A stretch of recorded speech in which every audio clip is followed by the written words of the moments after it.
Wisconsin Eye's 2014 election coverage is brought to you by the Wisconsin Hospital Association. For over 90 years, a valued voice for Wisconsin hospitals, supporting high-quality, high-value care in communities like yours.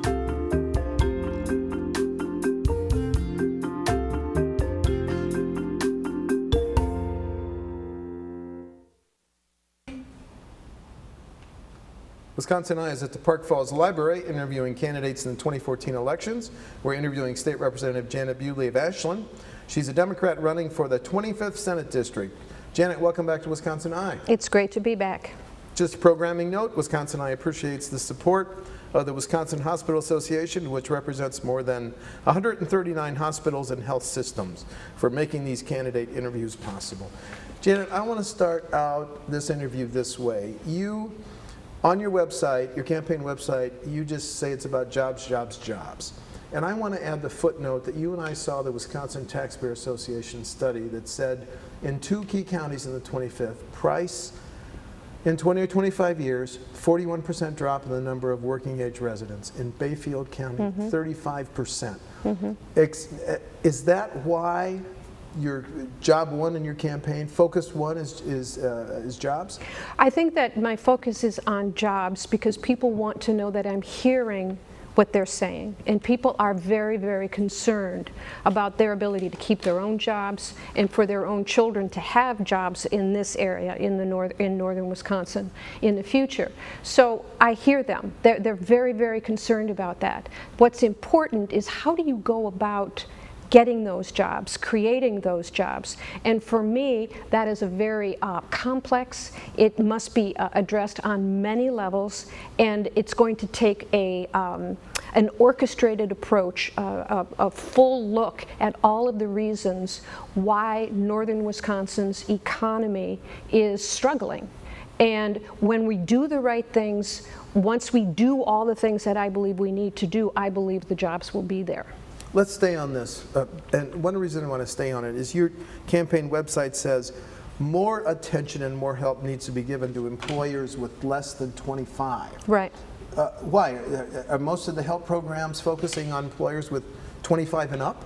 Well, I believe they are. I believe that they are, and I also think that it is a rural circumstance that there are many beginning companies that are small, that start out small, and they need to get the kind of assistance to get some traction so that they can grow above 25. But there are so many programs that the state provides and the federal government provides that require a job creation component or need you to have that critical mass already of 25 or more employees, and many companies just plain don't have that. That would also rule out startups, and startups are one of the most important things for the entrepreneurial spirit of northern Wisconsin. We have to make sure we pay attention to that. If you're the next senator from the 25th, what new idea can you offer for employers with 24 and fewer employees? What I want them to know is that I believe that they will be able to thrive, they'll be able to grow and expand, and that we'll also be able to see the entire region grow and expand if we pay attention to the fundamental infrastructure, the economic landscape beneath our feet, and that landscape is drying up. It is becoming, as I have often said, I fear, a third world Wisconsin, and that economically the underpinnings of a strong economy are existing in other parts of the state, but they're lacking in rural and particularly northern Wisconsin, and we aren't doing anything to invest in the kind of infrastructure that we have to have in order to just plain keep up with 21st century technology, for example. For 2 or 3 years in the Capitol, the shorthand for jobs in the 25th district has been, I'm going to use the M word, the mine. So you have not been a fan of the mine, or is that a mischaracterization of your position? I think that the mine is a possible part of a solution, but it is by no means the one and only thing. If we take a silver bullet approach to this, we could lose. We could lose big because the mine might not happen. The mine could happen and it could leave. I think we need to always remind ourselves that portions of northern Wisconsin are in this predicament because mining left in the first place. And so now we're trying still to recover from when the mine left. Well, let's talk about a portfolio of opportunities in the north that could include the mine if we had good mining legislation, and I believe that we don't.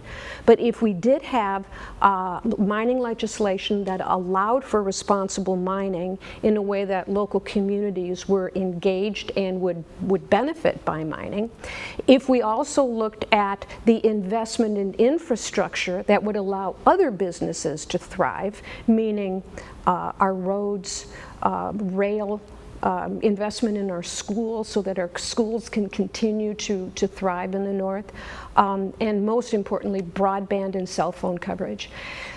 We cannot expect a company to anticipate large-scale growth, nor can we expect a company to move into the area if we do not have 21st century infrastructure. And when it appears that that kind of investment isn't coming, looking to a mine becomes the far too easy solution to everybody's problems. We deserve more than that in the north. If you're elected to represent the 25th, are you going to introduce a bill to undo some of the provisions of SB 1, which was the mining bill last session, or this session? There's going to be a number of efforts to undo many of the components of the original mining legislation. And if you pull it apart, there are a number of issues that talk about water quality, that talk about wetlands protection, that talk about the local units of government's ability to make decisions about things like that would happen when mining is introduced. There's also the opportunity for local communities to gain revenue from an activity like mining. One of the biggest flaws of the mining legislation was that revenues were based on net proceeds rather than gross tonnage. That's the terrible way to go about doing it. You have no anticipation, you have no way to predict what the local communities are going to get at a time when the business itself, mining, says we need predictability. Well, so do local communities. And with a net proceeds tax, there's no way for communities to plan about what kind of revenues they're going to receive. So there are components of the mining bill that I and my colleagues will be working on so that we can kind of put this back together in a more reasonable way. Now let's talk about public schools. I have 3 questions, which means we better tackle them quickly. How would you address the issue of rural schools, number 1? Number 2, school vouchers are going to be a part of the next budget. Right. And number 3, when people ask about Common Core, how do you answer? Okay, let's go in the reverse order. Please. Common Core, it's perfectly fine. It is not the horrible thing that is being promoted as some death sentence for education. It's not.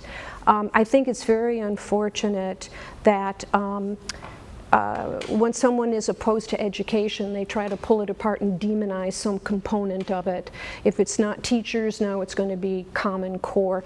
This is a very reasonable, it's a baseline approach to some fundamental things in education, and it does not have any horrible mandates. It's reasonable. It is being embraced across the country, and I think it's unfortunate that it's being targeted in the way. Secondly, school funding. Well, we've got a mess when it comes to the way that we fund our schools, with certain areas of the north that are property rich, yet where the people that live there are very poor. And you can see this sort of strange situation where you have high percentages of kids who are eligible for free and reduced lunches in school districts with very high property values, so those schools do not get any state aid. I mean, that's absurd. That's a formula that's broken. So we need to come up with a way, and I think that starting with Tony Evers' fair funding is a very good place to start. Okay. I know that we're going to have to go incrementally towards a better way to fund our schools, but we need to take some of the burden off of the taxpayers, the property taxpayers, I should be very clear, off of the property taxpayers, and be able to factor in the ability of the local people to pay the tax bill when it comes based upon the poverty level in the community. And we don't factor those things in a way that we should. And then we also have to take a very serious look at consolidation. On one hand, schools are being encouraged to try to consolidate, but on the other hand, when they do, if you take a look at the Chequamegon School District right here in the community merged where by we Park sit, Falls and Glidden. Right, it is Park Falls and Butternut. Glidden. Right, no, in Glidden. Butternut is the one that isn't, you're yes. correct. They were essentially, because of the changes in the school funding rules, and the cuts that Walker introduced, they were penalized. And they're just hanging by a thread. Who would want to follow in the Chequamegon School District's footsteps and consolidate if they knew that they had no way to predict if they were going to be able to stay open and function? We've got to come up with a way. Unless we simply want to say we're not going to teach kids in the rural area, that we've got to figure out a better way. And one of the other things that I think is damaging is the concept of statewide vouchers. Now, I'm going to speak very parochially for a moment, and I would say that vouchers in a sparsely settled rural area just won't work. Because it would take from our ability to fund our schools and distribute it to other areas that have schools where vouchers could be used to begin with, and it would penalize us in a way that we can barely fund our schools as it is.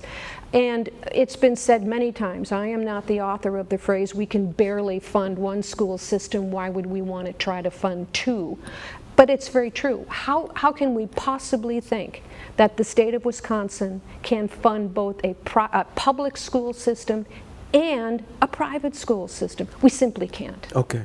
I've got a few more questions. We got to go through them quickly. Okay. Because we've having so much fun on some of these original know. issues. Transportation shortfall, $650 million. Right.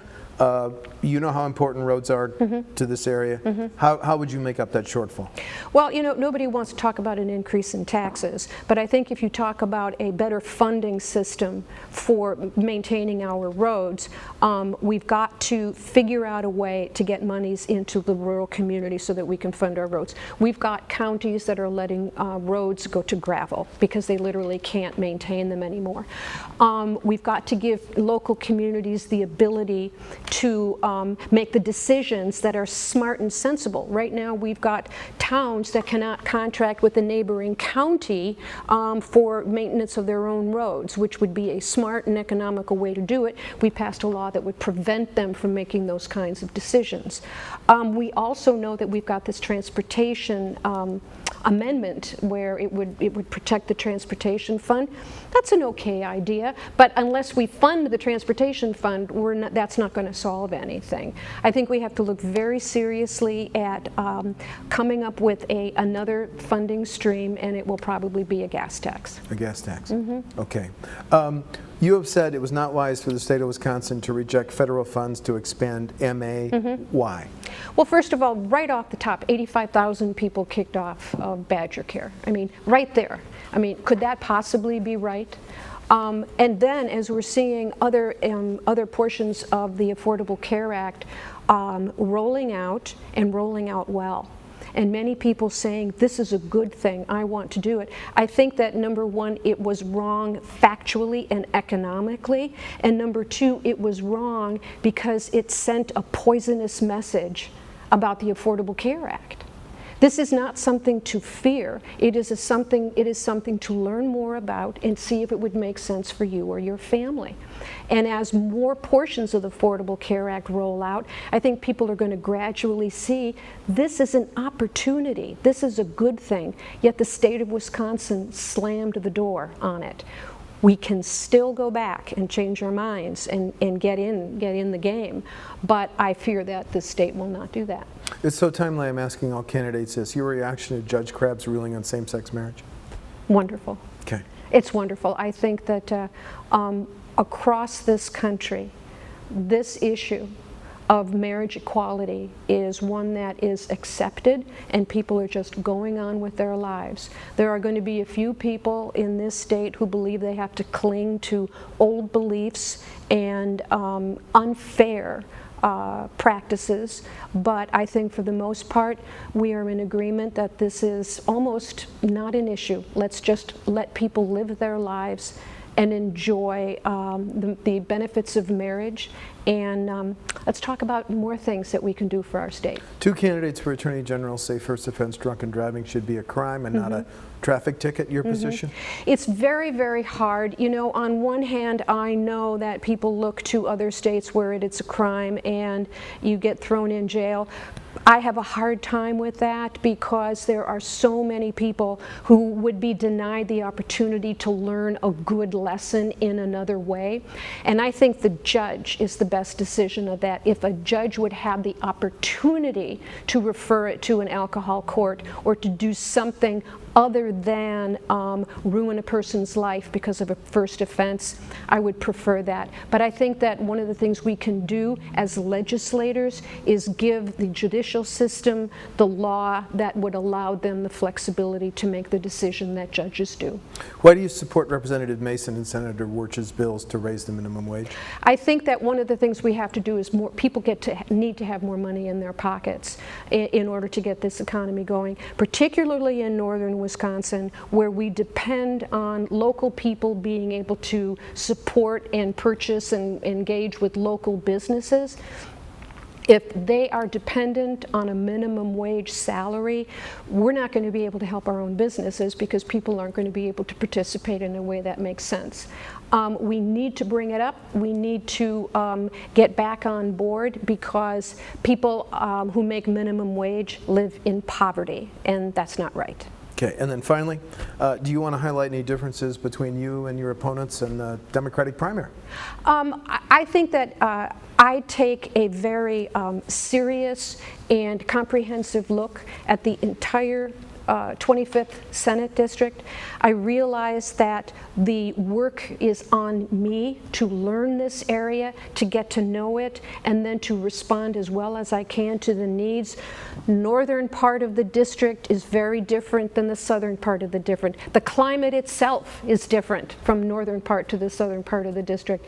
And I think it's important for a candidate to come right out and say, I've got to learn what the issues are. We've got frac sand mining on one side of the district and iron ore mining on the other. Very different, yet they need to be addressed by a representative who's going to look seriously at the complexity of those issues. Thank you. State Representative Janet Bewley of Ashland is a Democratic candidate in the 25th Senate District. The primary is August 12th. Janet, thanks for talking to Wisconsin Eye. My pleasure. Thank you.